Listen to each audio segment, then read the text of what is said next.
Against Myself is a band coming from Spain.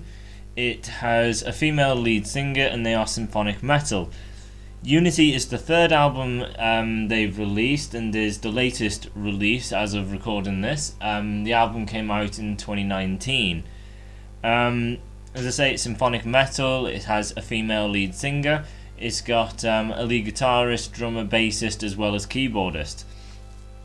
Now, I haven't heard the two albums that have came prior to this, so I don't know how they've kind of changed as they've developed through the years. I don't know if there hasn't been any change or what, or anything along them lines. All I've really heard is this album here that I've only come into recently. I've given it a fair few listens, so I'm going to review it. So, as far as the band, the female lead singer has actually left the band, although it seems the circumstances depends on which side you take. The band have come out saying that she decided to leave, so this is what was decided, and that they are on very good terms with each other, and they are still talking, and that they wish her the very best, and have now hired a new female-fronted singer. But from the ex-singer, the singer of this album, as well as the other two prior to this, she said that that was a bunch of lies, and that she was actually fired. It wasn't her choice or anything, they just dropped her. They weren't on speaking terms, and she said it's funny that they wish her the best, seeing that this was her life, and they have now wrecked her life because of this. So she's quite spiteful to them because of this, and obviously I don't know whose side to believe. I'm pretty sure both exaggerate in certain areas, so not entirely sure, but this is unfortunately what has happened, and it is very sad because this vocalist actually is really, really good. I really like the sound of her voice, and it's upsetting that the second I find the band, I'm not going to be hearing anything new from her. It's really sad that that had to go down that way. So let's get into it. So symphonic metal, the band's from Spain, female lead singer, has guitarist, bass, drummer, keyboardist. This is the third album, Unity, and came out in 2019.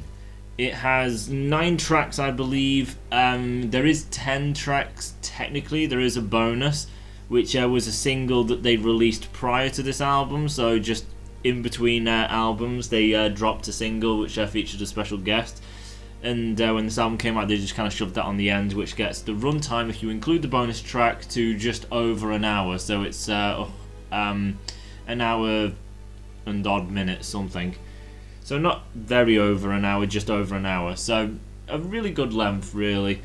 Things that go very far over an hour can be somewhat too long, and things that are really under an hour are too short. So I think an hour is a really sweet spot for a length.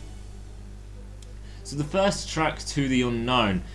Now this is 2 minutes 50 something, so it's technically 3 minutes, and all it is an intro. That is it. 3 minutes of intro.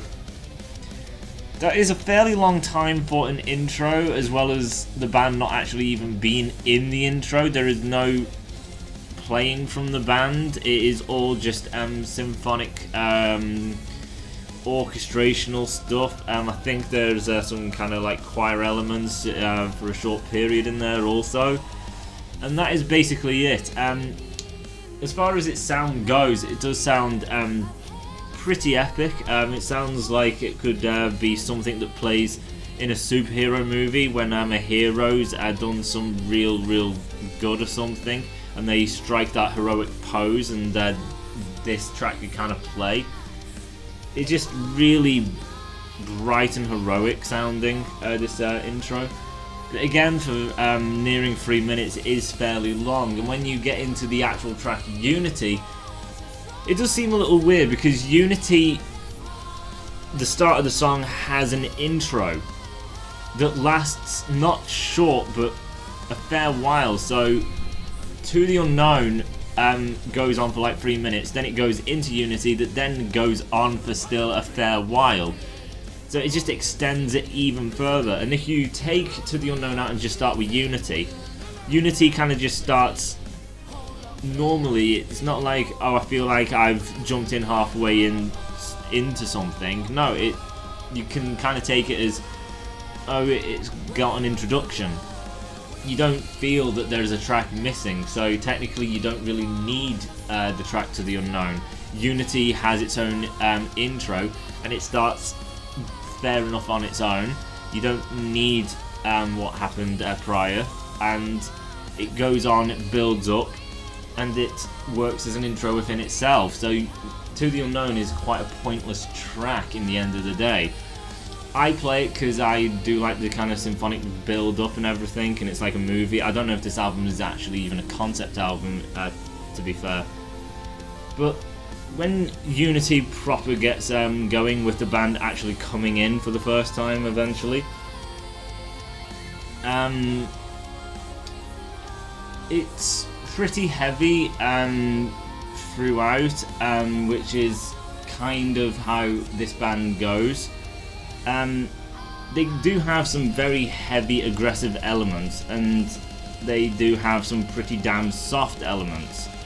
Now, this title track, Unity, I think is probably the weakest of the album, because it doesn't have that much going on. There's no solo in the song.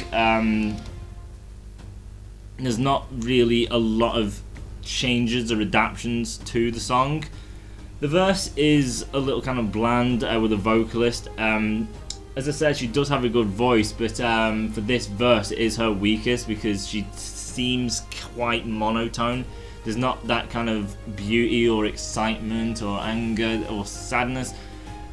There's nothing in the way of emotion to her in this verse, which really kind of badly affects it, because I'm not getting anything that strong from her emotionally. But nevertheless, it is a good performance from her. The band maintain a certain amount of heaviness, so it does have a heavy effect to it. The chorus opens the sound up a bit, and it's a very catchy chorus. It does get a little bright, but it is catchy and has great effect. As I say, there is no solo. All you kind of get is the vocalist singing over a lead, which is done by the keys. And then you get like a extended portion in the bridge of the band kind of just playing, just to kind of pad the song out a bit, which is a little unfair. So it is quite a simplistic song. You get the big kind of intro aspect, and then the heavy kind of intro from the main band. And then you get the verse, which emotionally I don't think is all really there. I think the singer should have put a bit more kind of emotion into her performance. The chorus is very good, though it does have a fair bit of melody to it, which some people may find a little too much. The second verse is quite similar, then the chorus kind of repeats. You get a different section when the bridge comes in, which again isn't much of anything. It's just some kind of vocal work along some key interlude thing, and then it's just an extended playthrough of the band just to pad it out until you get to your chorus again. So it's not really great. Hero Soul, well, technically the third track, definitely improves, because this song starts off the bat very melodic. It's just kind of the singer just very clean and angelic, and she sounds very graceful, very fluid. And it's a really good vocal performance, this intro for this track, and it sounds very nice. I think the only instruments you're really getting is violin, something along these lines, so it's kind of that symphonic kind of nature again. So it definitely really sounds very nice and very beautiful. And then when the song actually kicks in, you get the choir and orchestra, and then the band just going full-blown power. So coming immediately off such a soft, beautiful thing, and then going into the choir, which is that you know, the really sharp, aggressive choir stuff, and very sharp and aggressive, and then the guitarists are kind of doing the same thing, just keeping everything very sharp and aggressive and to the point. So immediately coming off of that intro, and it doesn't build into it, just immediately happens, is a great contrast and taking everything so beautifully up to a unbelievably high level. And the choir adds such an impact. It's very effective, and when the vocalist comes back in, mixed with this heavy element, she still has her beauty here, so she definitely works a lot better in this verse than in Unity. But she has one of them more pretty voices, so by that I mean the band maintains a heaviness to her, but she doesn't have that kind of bass and deep kind of voice. Her voice is quite bright. If you've listened to my other review, she's quite similar to Sarah D of Solaris, so she has that very kind of bright, powerful voice, but it's not very deep and like gnarly and aggressive or nasal. It's very clean, very bright sound over the heavy guitar. So the band is playing somewhat kind of heavy, but she brings a very bright grace to the verse as well. So if someone wants a really intense, impactful, just brutal heaviness, it's not in this album at all. There is never a full heavy moment, unless you just kind of get the band by themselves, because whenever the singer comes in, she always adds a kind of beauty to it. She does try aggression, but that is not really her strong suit. Her strong suit is that kind of bright, graceful type of stuff. But the band do try their best to keep everything as heavy as they can, and she does also try in certain areas in certain songs to do some aggression as well. The chorus of Hero Soul, the keys get quite prominent. So everything being quite heavy and then her having that kind of grace along the heaviness. When it gets to the chorus, she opens up and so does the band, and then the keys take front and centre. And they're very bright key presses, so it does sound very, very bright. And again, for people who kind of like the very dark, impactful kind of metal, may not appreciate this kind of take for the chorus, going this quite kind of bright with the keys and everything. I kind of like it, depending on the kind of mood I'm in. I mean, sometimes I think, oh, it should be heavy, and then other times I think, no, it is perfectly fine the way it is. So it does kind of depend. Following on from here, the verse is technically still exactly the same. You still get your choir aspects, and then the bridge section you get another kind of change sonically, so the vocalist does something new and everything. You get your first solo, which is done by the guitarist, and I also think the keyboardist, guitar and keys do a solo together, so the guitars come out, it's very, very fast and impactful. Then the keys take over, and then the guitarist takes over. They don't give each other a lot of time, they kind of take over each other at rapid paces, and everything is very fast. There's a portion where it opens up to be a bit more kind of sonical, but other than that, it's just a very, very fast solo from guitars and keys, with certain aspects and areas where it opens up a little bit, and then it gets back into your chorus, and then it ends on that amazing like choir song thing to end the song on. So this song, technically, when you think about it, it starts melodically with violin and a beautiful voice, then it ramps it up with hard-hitting choir work and heaviness from the instruments.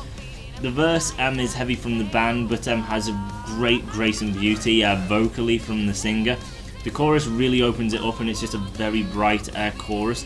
The bridge section, you get something a bit kind of slower and not more mid, it's just a lot more kind of relaxed, and then you get a solo, which is a dual solo from guitar and key, which is very intense and powerful, with some moments where it opens up for a bit more of a melodic side, but mostly it's all that shred. Then you get your chorus, and then you end on that orchestral thing again. So it is a pretty lengthy track. I think it's about 5 minutes, and you do get quite a bit in there. Over the Clouds again goes quite big. You've got the choir in there again. You've got a lot of changing aspects. You get a solo purely from the keys. I believe it's just a keyboardist this time doing the leads, and it's probably the heaviest track, I think, Over the Clouds. So you get your solo. There's a lot of changes in this song. So the track basically builds up into itself, and then when it kind of builds, it's symphonic, it's very aggressive. Then when the vocalist actually comes in, this is her first kind of attempt of doing something a bit kind of darker. So there's a bit of an effect on her, and she's a bit kind of like faded, and she's trying to sound slightly intimidating, but she still obviously has that grace about her, because that's just where her voice kind of lies and works well in. And when it gets into taking out that kind of faded, aggressive side to her and effect, they kind of glitch the voice, so it's like she says a word and then it's like constantly glitching on that word, and then she kind of comes full blown in with her full on powered voice with no effect or fade, so she gets a lot more kind of powerful and prominent. And she's definitely like not being graceful with singing these things. She seems to be really just getting these out instead of thinking about it, being very graceful about each word, thinking about it. No, her vocal performance in this verse definitely seems like she's just belting these lyrics out. Not like she's yelling, but it just seems that she's not being that more caring on trying to be beautiful and articulate and things. It just seems that she's really going in there with a bit more ferocity. When it comes to your chorus, she gets a little symphonic herself, so her voice gets a little kind of operatic to an extent. And then going back into your second verse, technically it's the same again, but near the end vocally, there's a portion of the near the end of the second verse where she kind of shifts her voice around just to give a bit more of a push in these vocal works, and I think it really works well for her. As I said, the solo here is all just kind of keys and everything, and then the bridge section, she slows down a bit more again. The following track, Demons, this musically is going very, very heavy, very, very aggressive. And when she comes in, the band is still doing aggressive, so everything sounds quite dark and aggressive, but she's very, very soft. Which sounds weird because the song starts super aggressive, and then the band is still super aggressive, but it's taking its time, so it's just a few kind of chords and then a bit of a gap, a few chords again. And she's singing so slow and so low in tone and everything. It has a spooky kind of effect to it, so it's not like it's pretty and graced, not really. That's not how it works. But it is a weird contrast between the band and her. The weird thing I find is when the band first starts, when she sings, and it's that few kind of bars and everything of dun dun dun, and it's quite aggressive. The second time it comes, it's in the background, so it's dun dun dun dun, and then it's dun dun dun dun. And I don't really see that as working or really impactful, because it's like trying to be quite dark and demonic, yet she's this kind of eerie thing. So the band is this dark kind of demonic thing, and then she's this very eerie, light beauty kind of thing, but she's very eerie and kind of menacing at the same time, and you're a bit unsure about her, as for the band are definitely taking that kind of very aggressive tone. So when it does the few dun dun dun dun and then dun dun dun dun in the background, it's just like you're kind of pulling away because everything's supposed to be sounding dark. When it's that kind of quiet and you're just leaving the eerie kind of thing about it, I don't think it works. I've never thought it's worked. Taking the instruments and the up front to the back.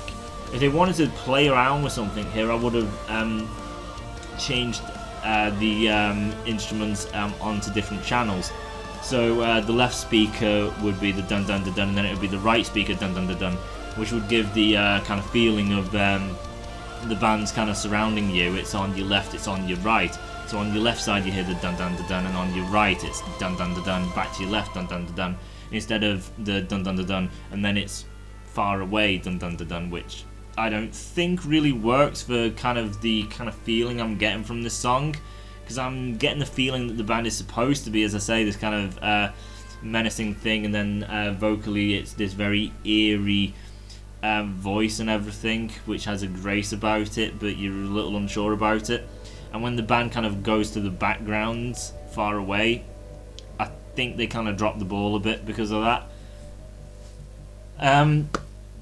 Chorus-wise, everything again kind of opens up. This kind of thing with the choruses, it always kind of opens up and gets a bit more kind of sonically driven. The good part I like is when they go back to the verse again. Out of nowhere, it just goes super melodic. And I really like that because it's not exactly expected. You don't know it's coming. Therefore, it's very refreshing because I'm not predicting it. It's not the exact same thing on repeat and recycle. No, I didn't expect it. It's new. And I'm hearing something fresh and new. And it's exciting. It was a surprise. I really, really like that. I'm going from the dark, menacing, and aggressive side to something purely melodic. Again, is two great contrasts in this song. There's a lot going on, clearly. You got the heavy aspect, the melodic aspect, and then the heavy stuff with the band, and then the eerie stuff with the voice. Now the very pretty voice, because obviously it's got all melodic, so everything gets quite pretty and everything, which is quite weird, but I, again, really, really like it.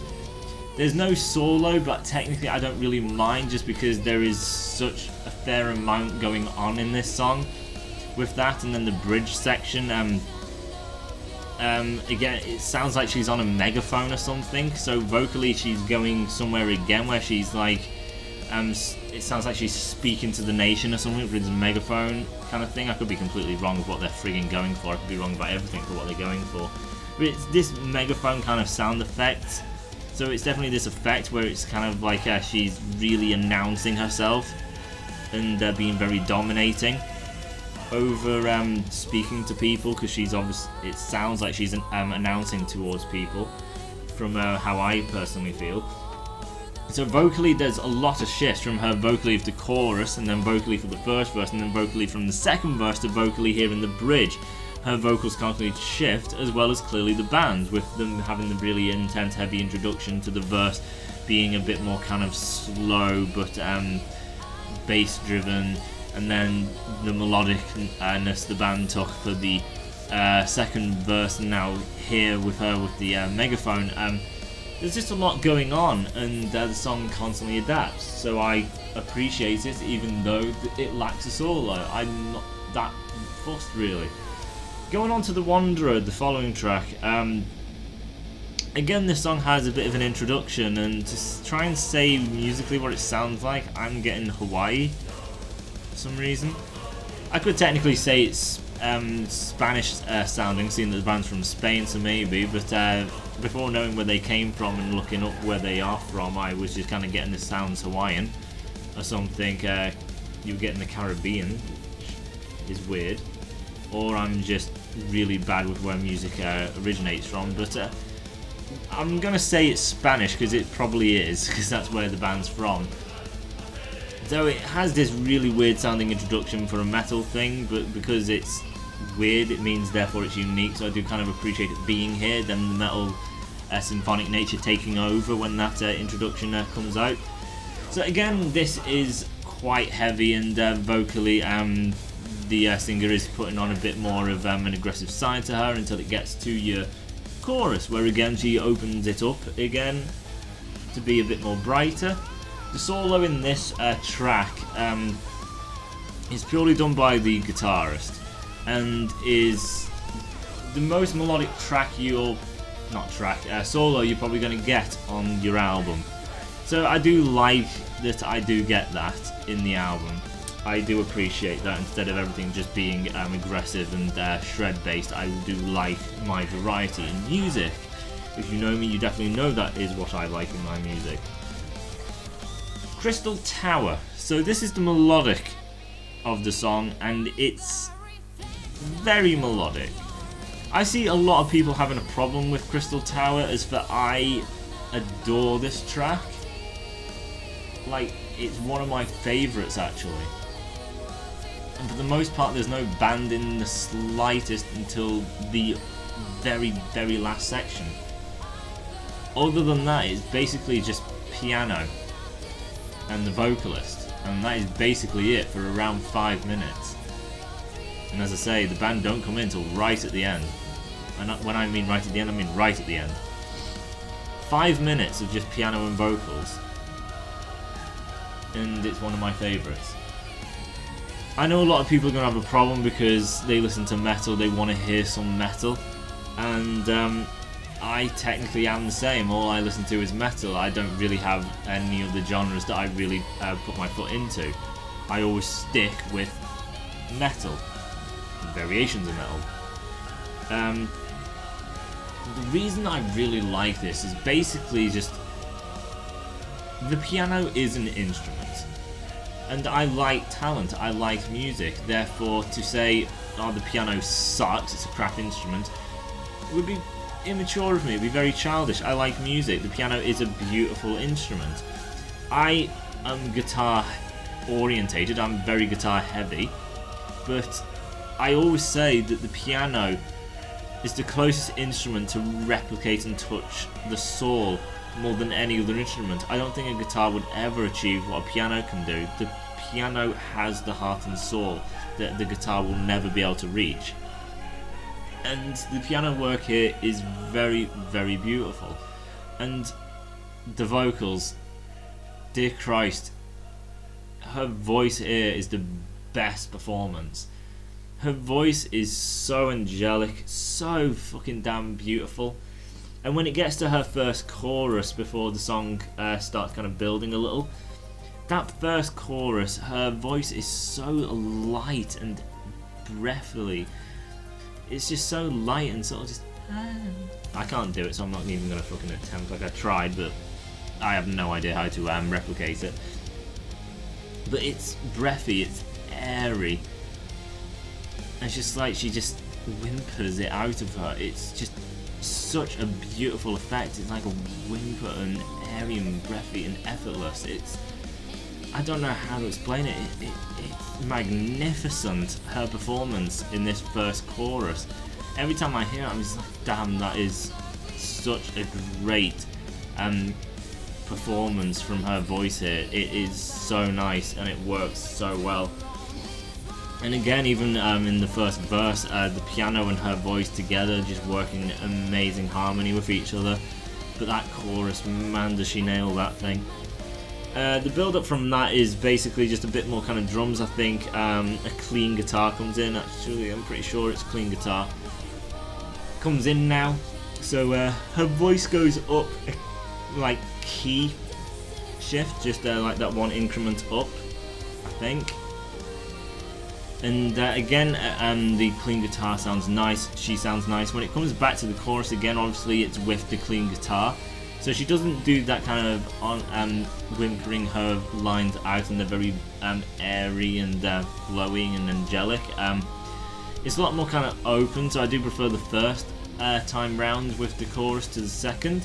Although the second, she still sounds incredible, it's still a great vocal performance, and then shows the different kind of levels to her. So there's that level, now there's this level, so it shows her variety and just how diverse she is in this realm of melodies. So when the band fully comes in, obviously she then hikes it up yet another key, which again is great, but I actually like the first part, which is just the piano and her voice. I don't like the band part, and I don't like the clean guitar part. Well, I like it, as I say, this is one of the best on the albums, so I do like all of it. What I'm just getting at is that first piano and her voice, especially that first chorus, was just incredible. So Kill to Live, again, no solo. But the track after this does have a solo, so if you go through the tracks, if you don't get the bonus track, that is 4 tracks with solos, 4 tracks without. And they kind of cut it up instead of or it's the band Divine Ascension's newest album, where you get about 4 tracks of solos off the bat, and then you get 5 tracks, one after each other, of no solos whatsoever. It's very drawn out, so I like the placement here better, because it's like you get no solo, solo, solo, no solo, solo, no solo, no solo, solo. So it's like technically that works a lot better, and because the band shift things up a bit, and then vocally it's very nice. It's a bit easier to grasp things and just forgive and forget and just enjoy the journey instead of being took out of it, going, where the fuck is my solo? It's just you're enjoying the moment, so you're not really thinking about it. At least that's the way it is for me. So Kill to Live, no solo. Again, quite a heavy orientated track. The chorus, the instruments, I don't know what exactly it is, but it sounds fast. So the guitarist is doing something that sounds quite fast-paced, and as well as the singer singing over it. She has a bit of a whine in her voice, along with this kind of fast pace, so it sounds quite intense. But other than that, it's quite a basic track. It's just got some heaviness to it, and then that chorus with that kind of unique kind of guitar thing going on, which sounds quite quickened, but I think it's a cheat thing. I think it sounds fast, but actually it isn't.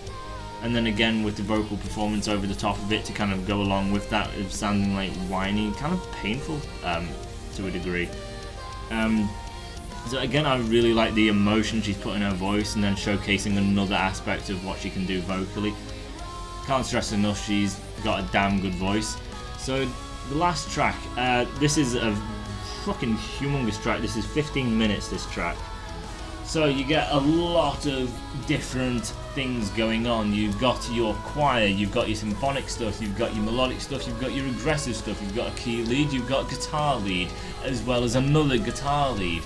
You have different verses, different choruses, bridges all over the place, because you have to fill this 15-minute gap, and that is what they do. So it starts on a build, then it goes into your symphonic heavy stuff, and then you get your choir stuff, then it goes melodic, completely melodic, clean guitars, clean vocals.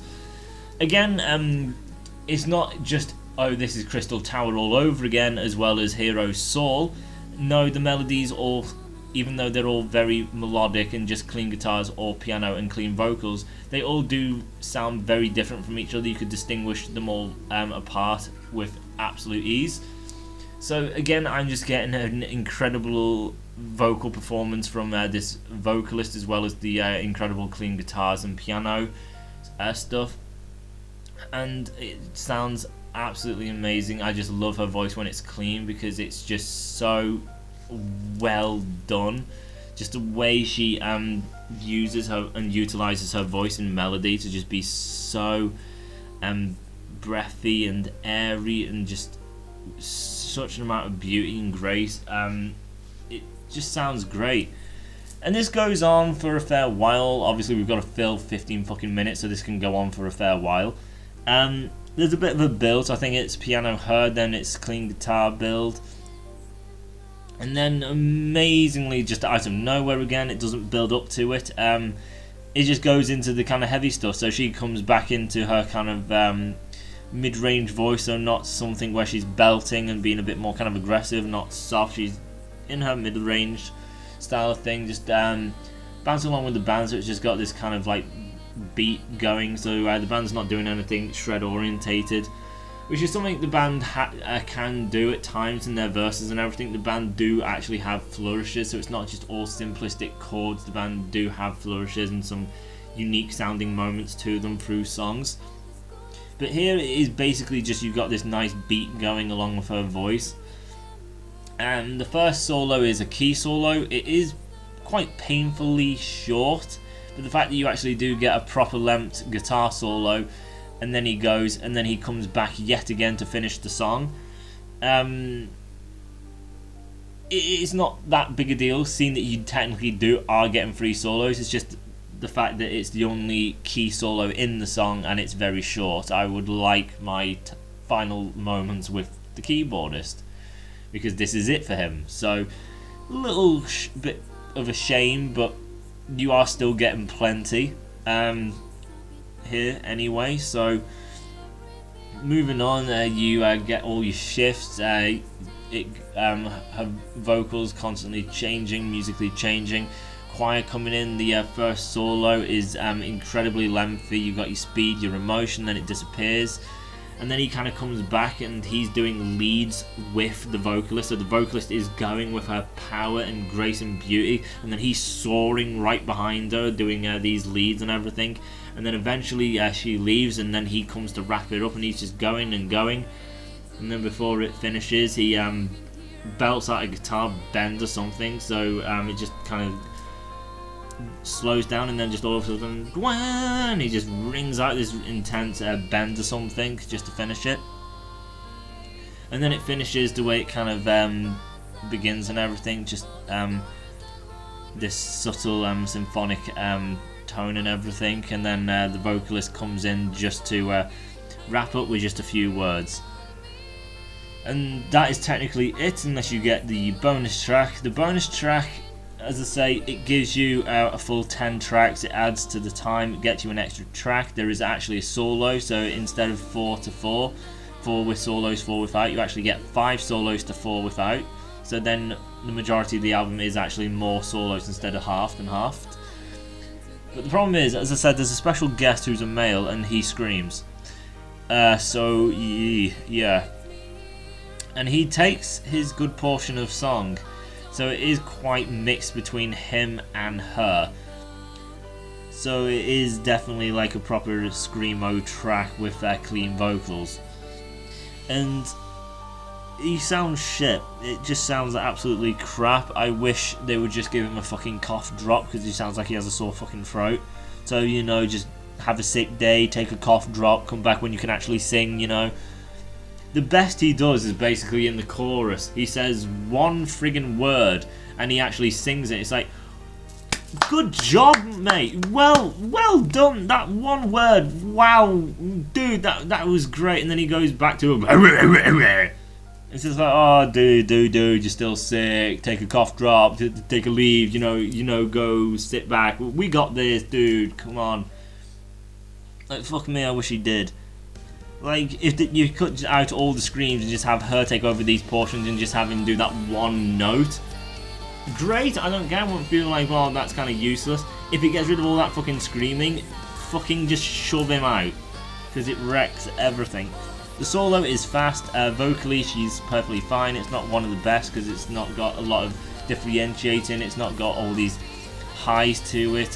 Vocally, she's not got all these shifting elements. It's just heavy, and then you got your screams, which all sound exactly the same. They never change. The verse is always the same solo, so I don't know if technically it's probably best to actually just leave the bonus track, because you get a lot of screaming and it's just bad, and it's really bad compared to the album, this track. So you may be better off just not having it. It doesn't shorten the album, as I say. Like, without this track, the album is still basically just on the hour mark, which is a perfect length time. So going over, it's 9 tracks, but technically all you're getting is 8, because that intro. Unity, you got a good voice. It's got some heaviness to it. It's got a good catchy chorus. There's no solo. Not much going on, but it's a decent track. Hero Soul has a lot going on. It's got a great melodic introduction. It's got the great symphonic natures. The chorus being bright, it depends on your preference, but it does sound very nice. The solos between guitar and keys is fantastic. Over the Clouds, the symphonic and choir stuff, the constant vocal shifting. The key solo is amazing, and it is broken up by an interlude from the guitar that goes back into the keys. Demons is a great track again because you got a great vocal performance as well as band performance. The second verse completely shifts to melodic, which is fantastic, and then the bridge section is again something brand new. The Wanderer, I like the Spanish kind of introduction. That's, if it is in fact actually Spanish, because I got Hawaiian for some reason. And then it's got its kind of aggressive nature, but then the chorus is very joyful, kind of got a poppiness to it, and has a melodic solo which is great. Crystal Tower is just unbelievably fucking beautiful. God, is it a beautiful song. Kill to Live has aggression, has more kind of vocal showmanship from the vocalist as well as the band, with the chorus having this kind of fast-paced sounding thing going on. And then Oneros, if I'm pronouncing that correctly at least, is a 15-minute epic of song where it just shows all of them. It shows the symphonic nature, the choir, the orchestra, it shows the melody, the heaviness, the mid-range shit, it shows the key solo, the guitar solo, the guitars working alongside the vocals, how they can constantly shift things and then change tempos and pitches and sound. It's a fantastic track. So this vocalist is damn impressive. The solos from keys and guitar are all very impressive. The only problems basically just being Unity is kind of decent and it doesn't hold up with the rest of the album. To the Unknown, the intro track, is kind of pointless and just kind of padding for time. Kill to Live is better than Unity, I'd say, and more interesting, but again doesn't hold up compared to the rest. As for every other track, is really, really damn good. And as I say, even though Unity and Kill to Live are the weaker of the album, they are still very, very good. And To the Unknown, as I say, it is good if you like that sort of music, but it is basically just the kind of orchestra style stuff going on, a bit of choir, and that is it. But if you like it, then it's done very well, but it is there in the intro of Unity, so we see the point. So rating, so the vocals absolutely fantastic, lot of range, such amazing vocal work, great leads from the guitarist, great leads from the keys as well. Their songs actually are fairly long. They can range from 4 minutes to 5 minutes. Most of their songs are actually around the 5 minute, 6, sometimes I think they actually even reach 7. I think Over the Clouds gets around 7 minutes, and then you got your final track going to 15, and they accomplish it very well. So you get great big tracks where everything constantly shifts. So songwriting is fantastic, song structures are fantastic, the vocal performance fantastic, leads great. Only problem is basically when some tracks don't equal up to the other tracks, because the other tracks start painting a picture of where they can go, which then brings the other tracks down. Unfortunately, it's just the way things are. As well as some tracks just without a solo. As I say, things like Demons I don't mind, but if it had a solo I still think it would add to it nonetheless. Unity would have definitely worked with a solo. I think Unity seriously needed one, and Kill to Live I think could have really done with one. The only track I would say to not really need the solo would probably be Demons, as well as Crystal Tower. But as for Unity and Kill to Live, I think they desperately needed it. So I'd rate this an 8 out of 10. It's a great album, but it does have its few fallbacks. But 8 out of 10, and I'm looking forward to what they do next and hearing what this new singer actually sounds like.